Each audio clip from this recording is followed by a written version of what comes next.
Prosseguindo então,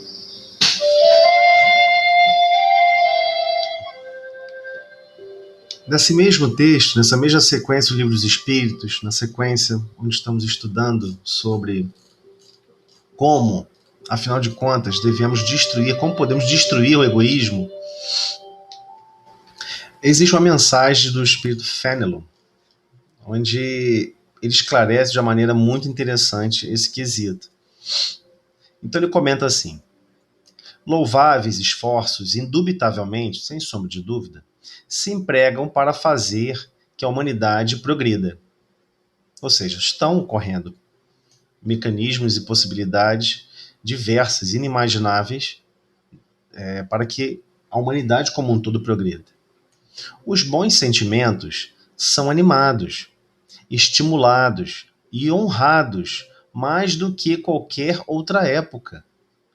Então, por vezes, muitos comentam, não, mas estamos vivendo um momento tão difícil. Já existiu momentos muito, muito mais difíceis do que esse, que nós estamos atualmente. E ele deixa isso claro. Os bons sentimentos são animados, estimulados e honrados, mais do que em qualquer outra época. Entretanto, e aí vem um problema, o egoísmo, verme roedor, continua a ser a chaga social. É um mal real, que se alastra por todo o mundo, e do qual cada homem é mais ou menos vítima. Cumpre, pois, combatê-lo, como se combate uma enfermidade epidêmica. Para isso, deve-se proceder como procedem os médicos, ir à origem do mal. Procurem-se em todas as partes do organismo social, da família, aos povos, a choupana ao palácio, todas as causas, todas as influências que ostensiva ou ocultamente excitam, alimentam e desenvolvem o sentimento do egoísmo. Conhecidas as causas, o remédio se apresentará por si mesmo.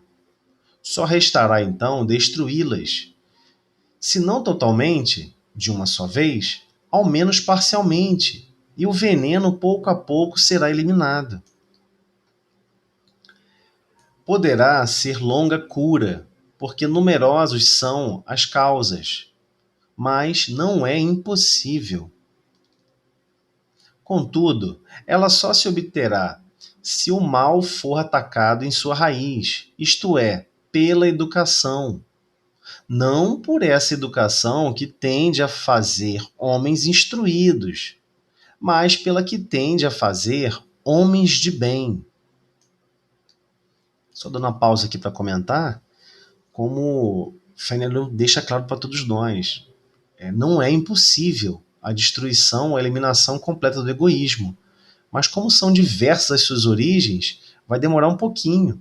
Ele coloca isso de uma maneira muito interessante, ele bota como o organismo social como um todo como sendo um único organismo.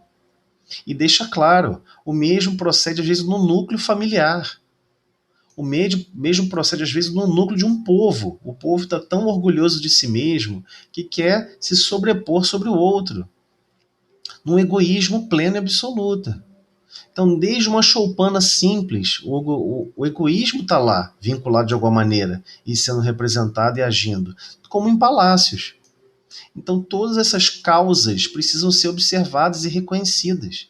E todas as influências que ocorrem. Por vezes vamos conhecer alguém que admiramos, mas aquela influência é negativa. Por vezes vamos observar algo que se admira em sociedade, um hábito, é uma influência às vezes nefasta que ocorre na sociedade, que ocorre dentro de uma lar, de uma casa, e segue aquela influência pelo simples hábito de seguir, sem questionar. Se está influenciando o orgulho, o egoísmo, que ostensivamente, ou seja, de forma bem marcante, ou ocultamente, ostensivamente de forma bem aberta, escancarada, ou de forma bem oculta, reservada, tudo escondidinho, excitam, alimentam e desenvolvem o sentimento do egoísmo. Então temos que ter muita cautela. Conhecidas as causas, o remédio se apresentará por si mesmo. Você quer extirpar o quê? Aquela fonte do que está sendo excitado, de egoísmo. E não só excitar um novo egoísmo, combater os que já foram construídos. Só restará então destruí-las, essas fontes de egoísmo. Se não totalmente de uma só vez, ao menos parcialmente. E o veneno pouco a pouco será eliminado. Poderá ser longa a cura, porque numerosas são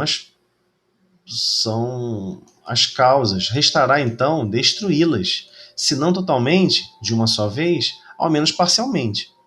O veneno pouco a pouco será eliminado, mas não é impossível.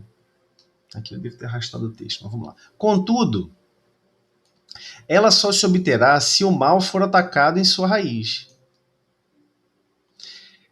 Outro aspecto. Tende a fazer homens de bem.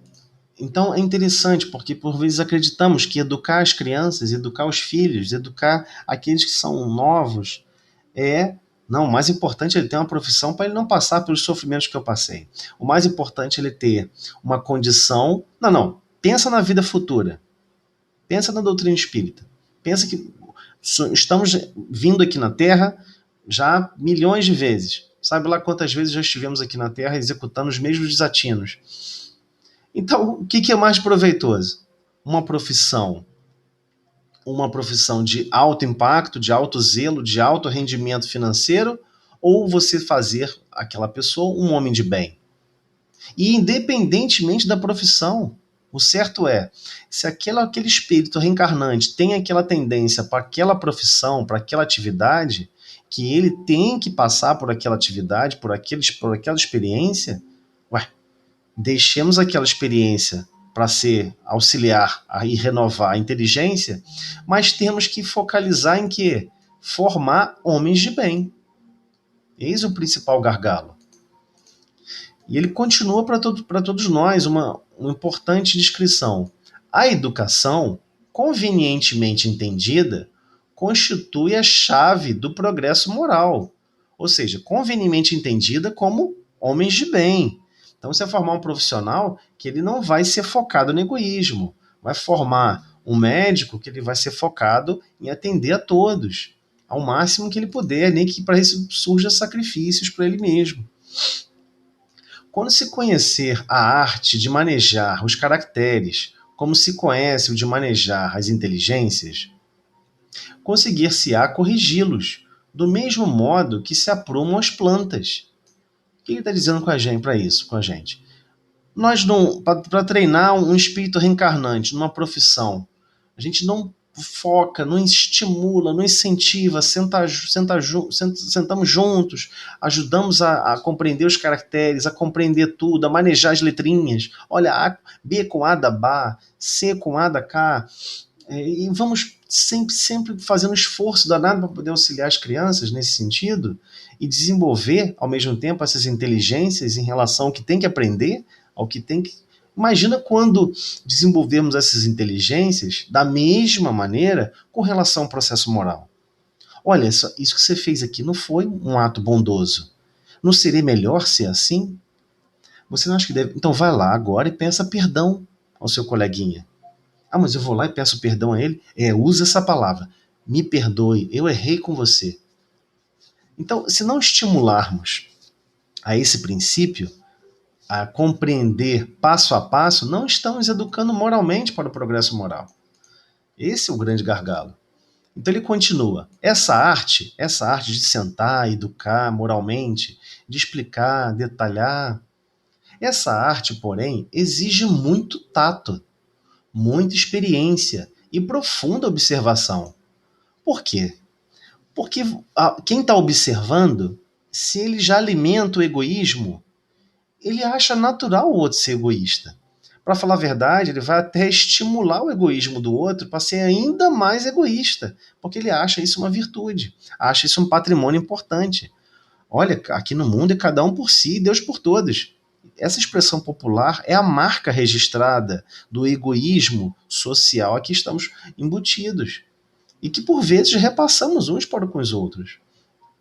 Então, requer muito tato, como falar, como agir, requer experiência e requer profunda observação, ou seja, preste muita atenção em observar quando está se aflorando qualquer percepção de egoísmo e para educar aquele momento. É grave erro pensar-se que, para exercê-la com proveito, basta conhecimento da ciência. O conhecimento da ciência, por vezes, é totalmente amoral. Não tem nada de moralidade. Ele está ali, um conhecimento inerte, e quem o pega e dinamiza aquele conhecimento é que o torna imoral ou moral. Né? É um patrimônio de Deus o conhecimento, como tudo na vida. Então, como estamos absorvendo esse conhecimento, passando, compartilhando e exercendo esse conhecimento, é que ele se torna bem ou mal. Então, Fenelon continua. Quem acompanhar assim o filho do rico, como do pobre, desde o instante do nascimento, e observar todas as influências perniciosas, malévolas, influências ruins, que sobre eles atuam em consequência da fraqueza, da incúria, ou seja, não quer fazer nada, ociosidade total, e da ignorância dos que os dirigem, observando igualmente com quanta frequência falham os meios empregados para moralizá-los, não poderá espantar-se de encontrar pelo mundo tantas esquisitices. Então ele deixa claro, aquele que é o responsável de dar o exemplo moral, de influenciar positivamente, por vezes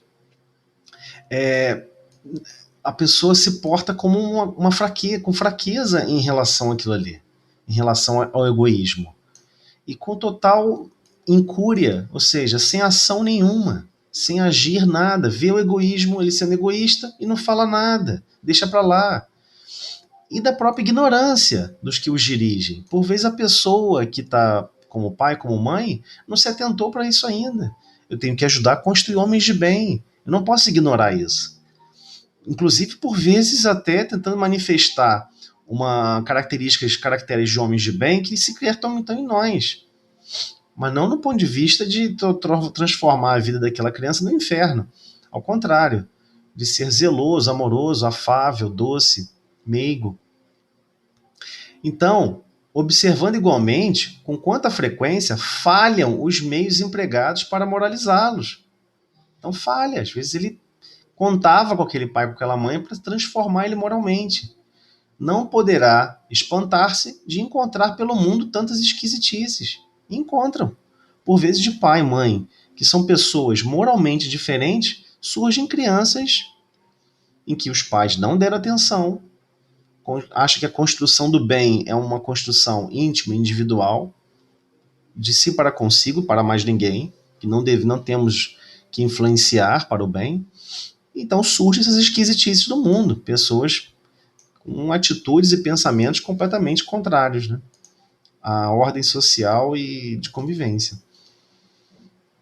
Então ele continua para a gente: faça-se com que o moral o que se faz com a inteligência, e ver-se-á que, se há naturezas refratárias, muito maior do que se julga é o número das que apenas reclamam boa cultura para produzir bons frutos. Então, se nós utilizarmos o mesmo empenho no desenvolvimento da inteligência, utilizarmos no desenvolvimento da moral para desenvolver um homem de bem, o mesmo número de horas, que isso ainda não ocorre, se desempenharmos o mesmo número de horas que se emprega para a educação de uma criança, vamos lá, não vou dizer o mesmo número de horas, mas pelo menos a metade, vai. Metade do número de horas que se desempenha para desenvolver a inteligência e o processo educacional empregasse no processo de evangelizar, de desenvolver a moral daquele espírito em todos os hábitos e costumes, inclusive em estudando as leis divinas, é claro que o ser humano se transforma. O homem deseja ser feliz e natural é o sentimento que dá origem a esse desejo. Por isso é que trabalha incessantemente para melhorar a sua posição na Terra, que pesquisa as causas dos seus males, para remediá-los. Então, essa própria reação de pesquisar os males e o que causa sofrimento para se manter bem, essa ação que para muitos pode parecer até inútil, não é. Ela educa o espírito nesse sentido. Ora, se eu descobrir que usando chinelo eu não corto meu pé correndo na pedra, eu vou descobrir que se eu não ficar andando por aí com egoísmo e, acima de tudo, descalço da caridade, eu estou agredindo a mim mesmo, moralmente. Então a gente vai perceber isso notoriamente. Quando compreender que, bem que, no egoísmo reside uma dessas causas, a que gera o orgulho, a ambição, a cupidez, a inveja, o ódio, o ciúme, que a cada momento magoam, a que perturba todas as relações sociais, provoca as dissensões, aniquila a confiança, a que o obriga a se manter constantemente na defensiva contra o seu vizinho, enfim, a que do amigo faz inimigo, ele compreenderá também que esse vício é incompatível com a sua felicidade. E podemos mesmo acrescentar com a sua própria segurança, com a sua própria segurança. Ou seja, o egoísmo é uma das causas que gera tudo isso. Orgulho, ambição, cupidez, inveja, ódio, ciúme. E tudo isso nos magoa, nos fere. E quanto mais haja sofrido por efeito desse vício, mais sentirá a necessidade de combatê-lo, como se combatem a peste, os animais nocivos e todos os outros flagelos. O seu próprio interesse a isso induzirá.